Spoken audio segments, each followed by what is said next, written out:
자, 류추신의 소설 구상섬전을 딱 한 문장으로 말해보라고 한다면 저는 이렇게 말할 것 같아요.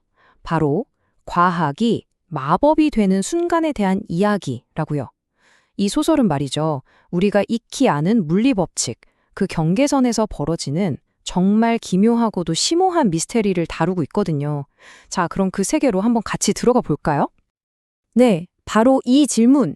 이게 이 소설 전체를 꿰뚫는 핵심 아이디어입니다. 한번 생각해 보세요, 여러분. 우리한테 번개는 항상 사건이었잖아요. 그쵸? 그냥 번쩍하고 사라지는 현상.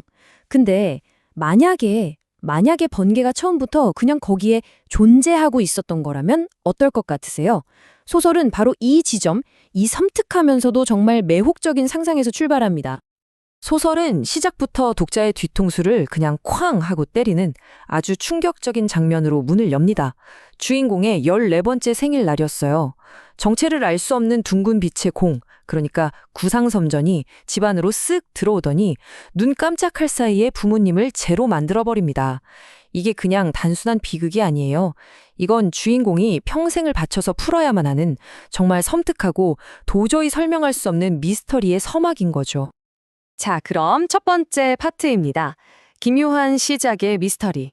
이 끔찍한 사건이 도대체 어떻게 한 사람의 비극에서 끝나지 않고 거대한 과학적 수수께끼로 발전하게 되는 걸까요? 여기서 정말 중요한 포인트가 뭐냐면요.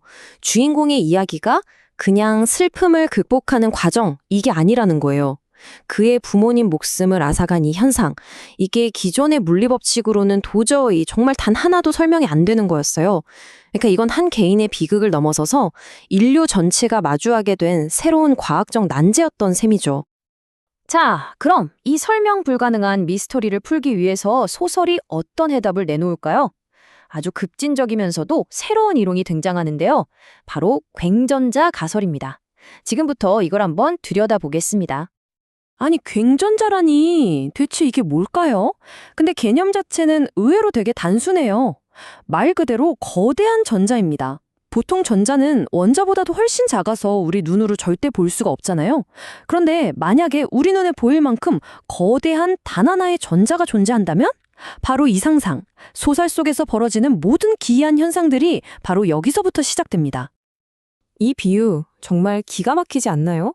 그러니까 구상섬전은 번개가 만들어내는 게 아니라는 거예요. 이게 핵심입니다. 마치 어두운 방 안에 전구가 이미 있었던 것처럼 굉전자는 원래 자연에 존재하고 있었던 거죠. 번개는 그냥 그 전구의 스위치를 딸깍하고 켰을 뿐이라는 겁니다. 이렇게 되니까 구상섬전은 창조가 아니라 발견의 대상이 되는 거죠. 소설은 이 좀 추상적인 개념을 진짜 강력한 비유 하나로 딱 설명해버려요. 자, 우주 전체가 하나의 거대한 찬이라고 상상해 보세요. 그럼 우리가 알고 있는 모든 물질은 뭐냐? 그냥 그 천 위에 생긴 주름일 뿐이라는 겁니다. 와우. 이 비유를 따라가다 보면요. 전자의 크기는 결국 그 주름이 얼마나 깊게 패 있느냐에 달린 거고, 그럼 얼마든지 커질 수도 있다는 정말 놀라운 상상으로 이어지게 됩니다. 자, 좋습니다. 그럼 이 굉전자라는 개념이 실제 우리 현실에 적용되면 과연 어떤 일들이 벌어질까요? 여기서부터 이야기는요, 과학의 영역을 훌쩍 뛰어넘어서 거의 판타지에 가까워집니다. 류추신의 상상력은 정말 끝이 없는 것 같아요. 예를 들면 이런 게 나와요. 양자중첩 아시죠? 관측하기 전까지는 여러 상태로 동시에 존재하는 거. 그걸 피하려고 반드시 눈으로 직접 보면서 조준해야만 발사가 되는 무기가 등장합니다. 또 있어요. 초속 400m. 이게 총알보다 조금 빠른 정도거든요. 이 느린 속도로 원자핵을 꽝 부딪혀서 핵융합을 일으키는 기술까지 나옵니다. 진짜 황당하게 들리시죠? 근데 소설 속의 독특한 물리 법칙 안에서는 이게 다 말이 되는 이야기예요. 하지만 이 소설이 그냥 신기한 과학 아이디어만 막 늘어놓는 그런 책이었다면 이 정도는 아니었을 거예요. 바로 이 모든 기술의 한가운데 정말 강력한 캐릭터가 딱 버티고 있기 때문입니다. 특히 린윈이라는 인물, 이 사람이 이 이야기의 또 다른 한 축을 담당합니다. 린윈이라는 캐릭터는요, 정말 한마디로 모순 덩어리예요.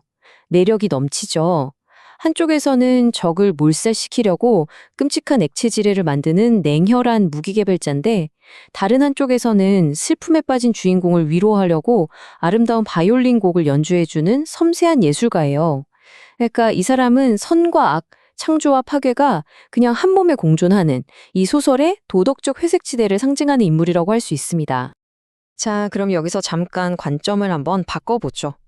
지금까지 이야기한 이 모든 황당한 기술들, 이게 그냥 작가의 기발한 상상력에서 끝나는 걸까요? 아니면 작가가 이걸 통해서 우리에게 뭔가 더 깊은 현실에 대한 단서를 슬쩍 보여주고 있는 걸까요? 소설은 여기서 아주 미묘하면서도 소름 돋는 단서 하나를 툭 던져줍니다. 주인공의 어머니가 평소에 농담처럼 흰머리 한 가닥만 뽑아달라고 하셨거든요. 딱 한 가닥이요. 그런데 어머니가 흔적도 없이 사라져버린 바로 그 자리에서 아들이 발견한 건 여러 가닥의 흰머리카락이었어요. 이게 뭘 의미할까요? 바로 우리가 사는 이 현실 너머에 또 다른 양자 세계가 겹쳐 있다는 정말 소름 돋는 첫 번째 증거인 겁니다.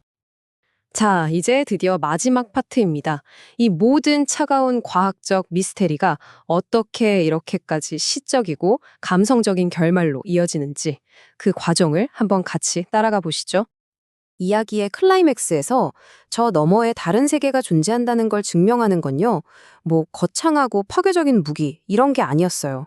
그건 바로 꽃병 속에 피어 있지만 우리 눈에는 결코 보이지 않는 아주 섬세하고 아름다운 푸른 장미 한 송이였습니다. 그리고 이 보이지 않는 장미의 존재를 맨 처음 알아차린 사람은 다름 아닌 주인공의 어린 아이였어요.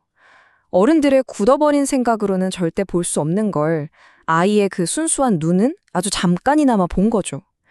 엄마, 저기 예쁜 파란 장미가 있었는데?